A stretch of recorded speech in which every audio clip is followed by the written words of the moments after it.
They said Broadway would eat me alive. I just didn't realize it would do so wearing lipstick and whispering poetry. The applause was thunderous, but all I could hear was my own heartbeat echoing inside that empty dressing room. The mirror lights shimmered against the sweat on my face, turning me into someone I barely recognized, the star they adored, not the woman I truly was. My name is Evelyn Carter, and tonight I stood on the biggest stage in America. Yet, the only thing that truly mattered wasn't the standing ovation, it was the quiet voice that once told me, "You don't have to shine for the world to be real." That voice belonged to Lena Rowe, a playwright who lived in the shadowed corners of this city, a woman whose words could make people cry, laugh, and believe again, but whose name never made it onto the marquee. I met her 2 years ago, when I was nothing but a chorus girl rehearsing lines I didn't believe in and pretending to love men I didn't feel a thing for. She was sitting in the back row of the theater that night, scribbling furiously in a worn-out notebook while the director screamed about emotional authenticity. She smiled at my terrible performance, not with mockery, but with empathy, the kind of smile that says, "I see you, even when you're lost." After rehearsal, I found her outside, smoking beside a pile of discarded set pieces. "You don't believe what you're saying," she said softly, flicking ash into the wind. I froze, my pride rising before I could stop it. "Excuse me. You're saying the words, but you're not feeling them," she replied, eyes never leaving the city lights. "That's the thing about acting, it's not pretending. It's remembering." I didn't know what to say. For the first time, someone looked straight through my mask and it terrified me.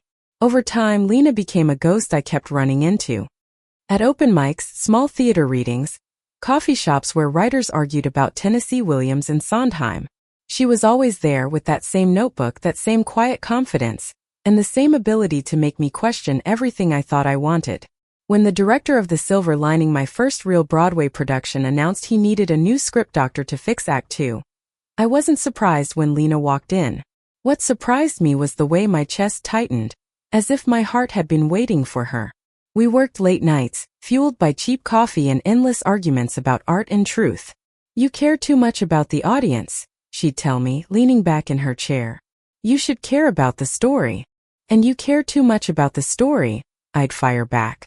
"Sometimes the audience needs a little fantasy." She'd grin, eyes gleaming. Maybe that's why we make a good team. But it wasn't just a team. Somewhere between the rewrites and rehearsals, the distance between us began to disappear. One night, when the storm outside drowned the city in sound, I caught her looking at me like I was the only thing keeping her anchored. "What?" I asked, half laughing, half terrified. She didn't answer. Instead, she brushed a stray curl from my cheek, her fingers trembling just slightly. "Nothing," she whispered. "Just wondering how someone can be so close to the light and not see it." That was the first night I realized I was falling. But falling for Lena wasn't simple. Not when every spotlight came with expectations, not when the producer's eyes lingered too long on me, not when whispers about my relationship with the writer began spreading through the theater like wildfire. Broadway loves a good scandal, and we were one waiting to happen. One evening after rehearsal, the director cornered me. "You're talented, Evelyn," he said, voice dripping with condescension. "But don't ruin your career for sentimentality. You're the face of this show, not her. Remember that." I smiled, pretending it didn't hurt, pretending I didn't want to punch the smugness off his face.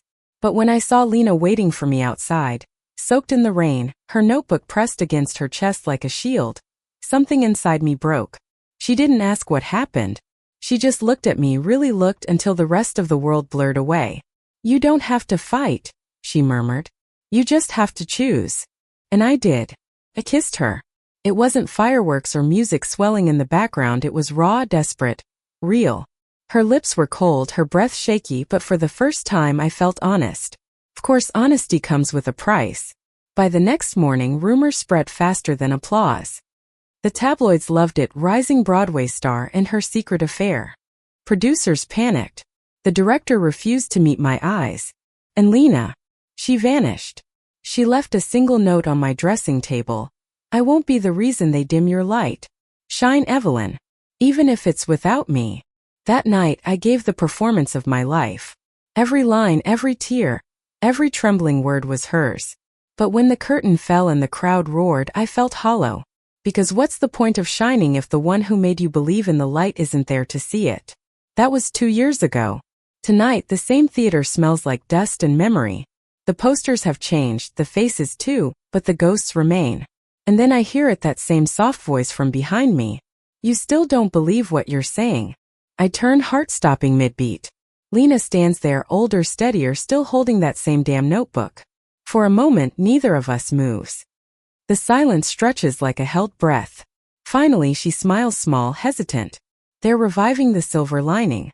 They asked me to rewrite it. I laugh, the sound catching somewhere between disbelief and relief. You came back to fix me again? She shakes her head. No, Evelyn. I came back to write something new. And in that instant, I realized maybe the stage was never the real story. Maybe we were. For a long moment, the world stood still. The noise from the stage crew, the echo of heels on marble floors, the murmured greetings of theatergoers, all of it faded into the background. All I could hear was her voice. All I could see was her, Lena Rowe, the woman I thought I'd lost forever. 2 years. 2 years of pretending she didn't matter. 2 years of pretending I'd moved on, that the fame, the awards, the glittering world of Broadway could somehow replace the quiet gravity of her presence. But there she was, standing in front of me, holding that worn notebook like a piece of her heart. You're really here, I whispered, afraid she'd disappear if I said it too loud. Lena gave a small, knowing smile. Last I checked. It should have been easy to say something, anything. But words failed me. My throat felt tight, my hands trembling slightly as memories surged up like a tide. The warmth of her hand in mine, the way she'd trace invisible sentences on my back when she couldn't sleep, the smell of ink and coffee that clung to her clothes. I had imagined this moment 1,000 times. None of my versions ever felt this terrifyingly real. Why now? I finally managed. She hesitated, her gaze flickering to the stage door behind me. Because the story isn't finished. I laughed, not out of amusement, but out of exhaustion, of disbelief, of the cruel irony that life always seemed to have perfect timing. The story ended the night you left. Her expression softened. Then let's rewrite the ending. Something in me cracked open. Before I could respond, the assistant director called out, Evelyn, 10 minutes till curtain. I turned, startled, then looked back at Lena, but she was already walking away, her silhouette dissolving into the dim glow of the backstage corridor. The show that night felt mechanical. I smiled where I should, cried where it mattered, and delivered my lines flawlessly. At least that's what the audience thought. Inside, though, I was unraveling. Every spotlight burned a hole through me. Every line about love and redemption felt like a cruel echo of what I'd lost. When the curtain fell, I didn't wait for the applause. I slipped out the side door and into the cool Manhattan night, my heels clattering against the wet pavement. The city was loud, sirens, laughter, the distant hum of traffic, but I barely heard any of it. All I wanted was to breathe. I found her sitting on the steps of a nearby diner, her notebook beside her, a cup of coffee steaming in her hands like an anchor in the chaos. You still drink that stuff? I asked quietly, approaching. She looked up, surprised but not shocked. Some habits die hard. Like showing up uninvited? Her lips quirked. You didn't exactly ask me to leave either. I sighed, sitting beside her. The neon light from the diner sign painted her face in shades of red and gold. She looked tired, not physically, but in the way someone looks when they've carried too many unspoken words for too long. Why did you really come back, Lena? I asked. Don't tell me it's about the play. She turned the cup in her hands. Because I read about you in the papers. Every headline, every review. You were brilliant, Evelyn. You got everything you wanted. Her voice broke a little. And yet, you look so empty in every photo. I stared at her, unable to deny it. Fame, I said bitterly, isn't as shiny up close as it looks from the outside. She nodded slowly. I know. That's why I left. Her words hit like a punch. You think leaving helped? You think watching from afar while I fell apart was some kind of noble act? Lena flinched. I thought I was protecting you. From what? My voice cracked, anger and longing colliding. From love? From yourself. She met my gaze, steady and unwavering. From a world that wasn't ready to love us back. Silence. The kind that hurts more than shouting. I wanted to hate her for that answer. But instead I just felt tired. Finally she spoke again, voice softer now. The revival starts in 3 weeks. I need you to play the lead again. I blinked. You're serious? She nodded. The producer asked me to rewrite it, and I told him I wouldn't do it unless you were on board. I should have laughed. I should have said no. But something about the quiet conviction in her eyes made me pause. Why me? Because it's our story, she said simply. Always was. And just like that, the walls I'd spent years building began to crumble. The following weeks were a blur of rehearsals, rewrites, and late nights. But this time it felt different. Lena and I weren't just working, we were rediscovering. Her words filled the page like music, raw, honest, beautiful. And somehow she managed to draw something out of me that fame never could, truth. There were still moments of tension, flashes of the past that neither of us knew how to navigate. Sometimes she'd pull away mid-conversation, afraid of crossing old boundaries. Sometimes I'd say something careless and see the shadow in her eyes return. But there were also moments of quiet magic. Like the night she read me the new ending for The Silver Lining. It was 2 a.m., the theater empty except for us. She sat on the edge of the stage, her legs dangling, her voice low and trembling as she read. She thought the stage was her salvation. But when the lights went out, she realized her story had never been about the applause. It was about the woman who stayed behind the curtain, writing her truth into every line she ever spoke. I swallowed hard. That's beautiful. Lena looked up, eyes shining. It's you. I didn't know what to say. For the first time in years, words failed me.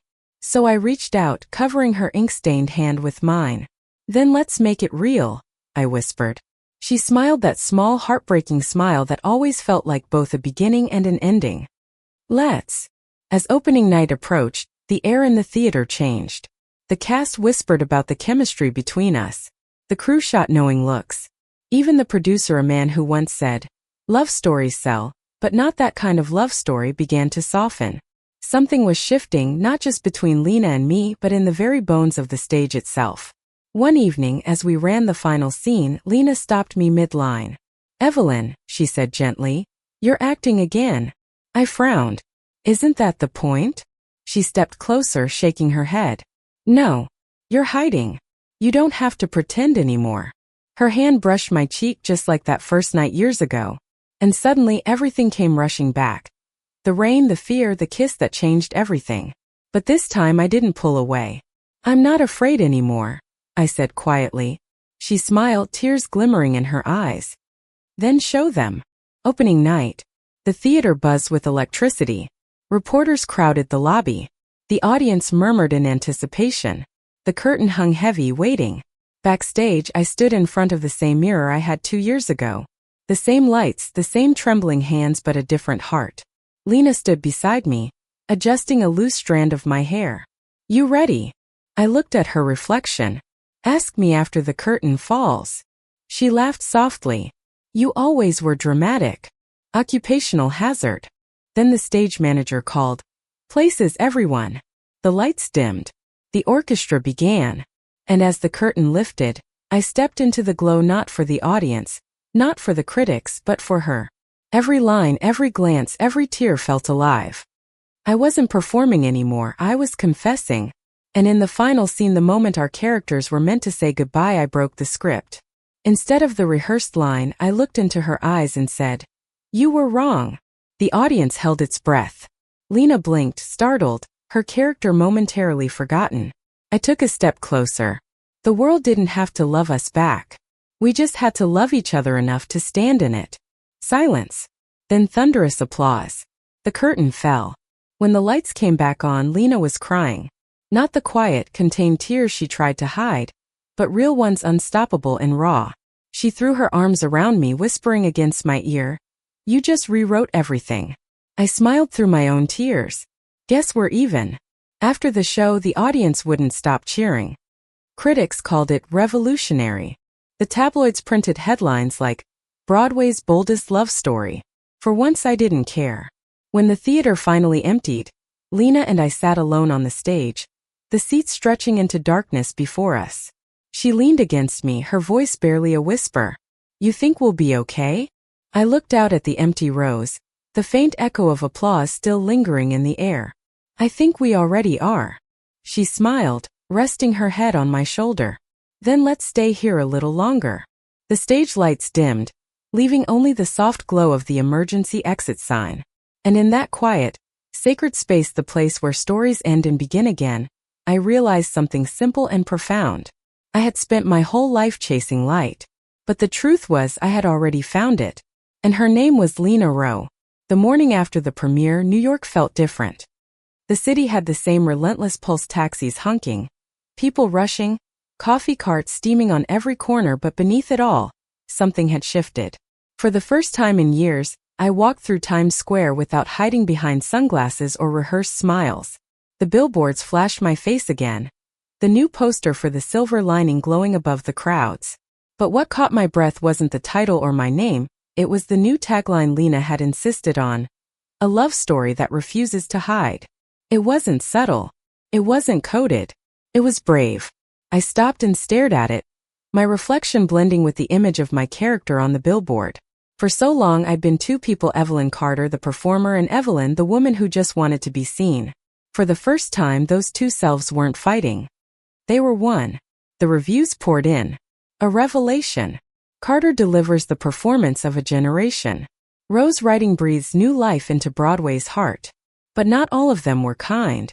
Some called it an unnecessary political statement. Others said, Broadway isn't ready for that kind of love story. Lena and I read them all, not because we cared, but because we knew what it meant. Change never comes quietly.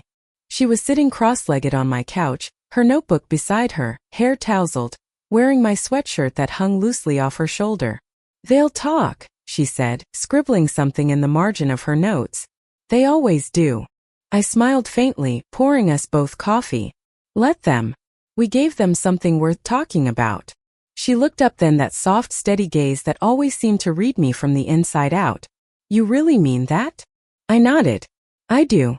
For the first time, I'm not scared of being seen. Her lips curved into a slow, knowing smile. That makes one of us. I tilted my head. You. Lena laughed softly, shaking her head.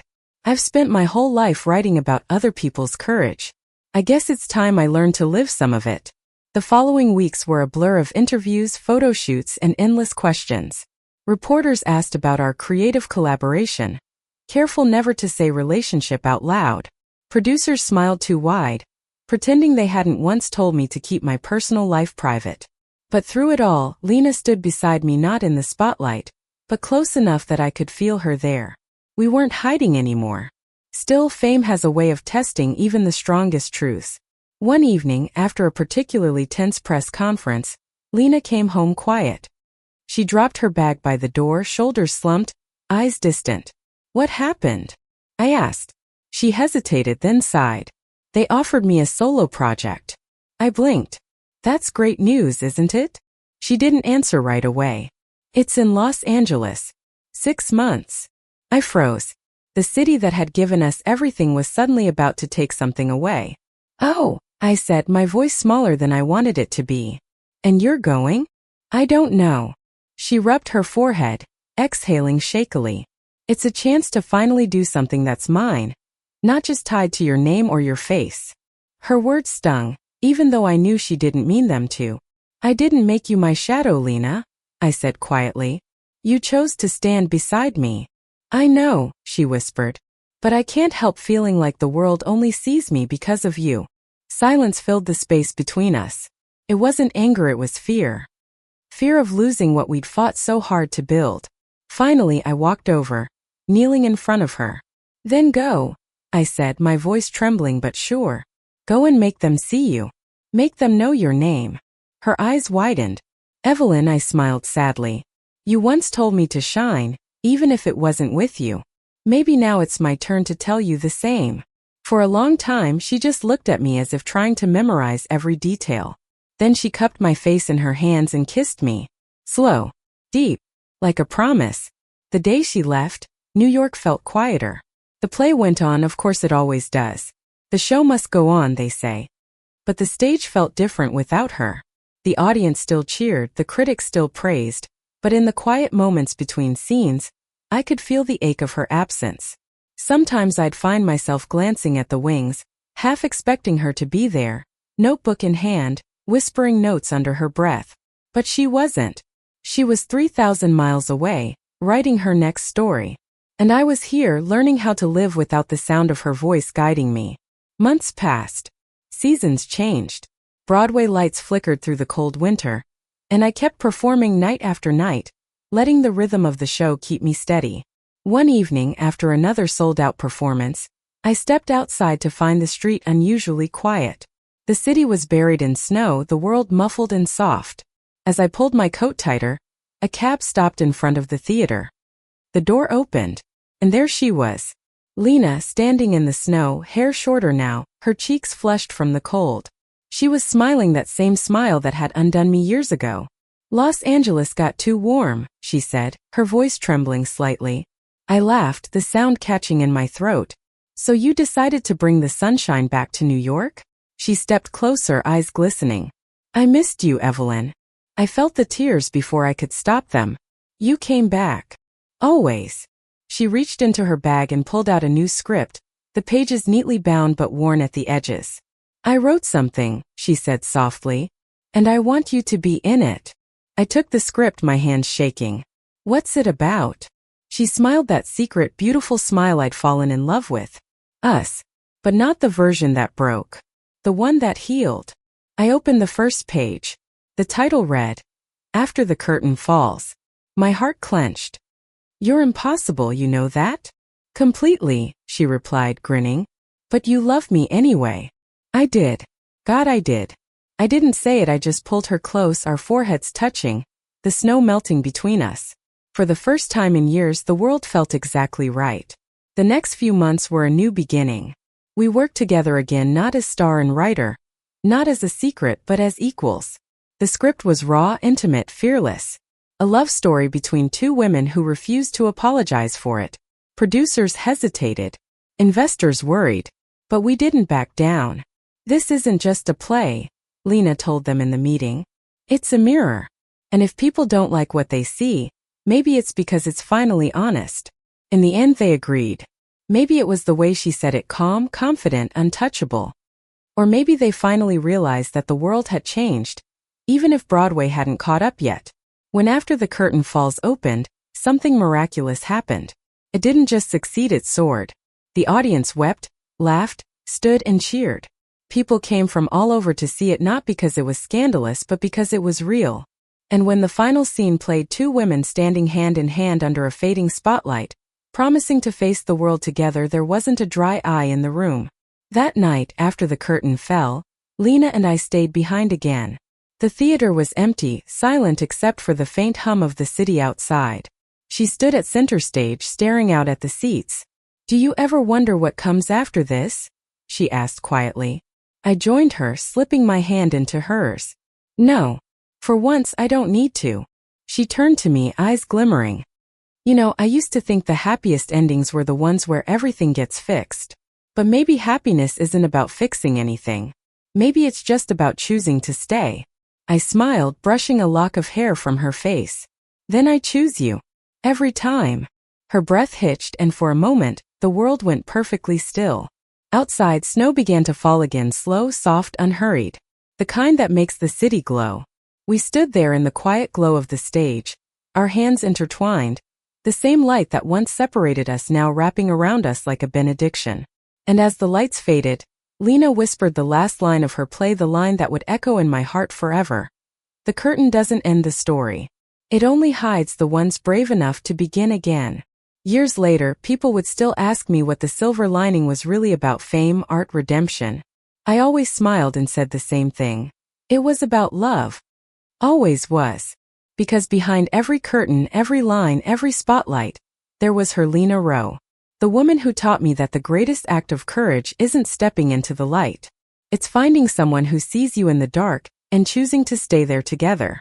Thank you for listening. Like and subscribe to get notifications about next videos.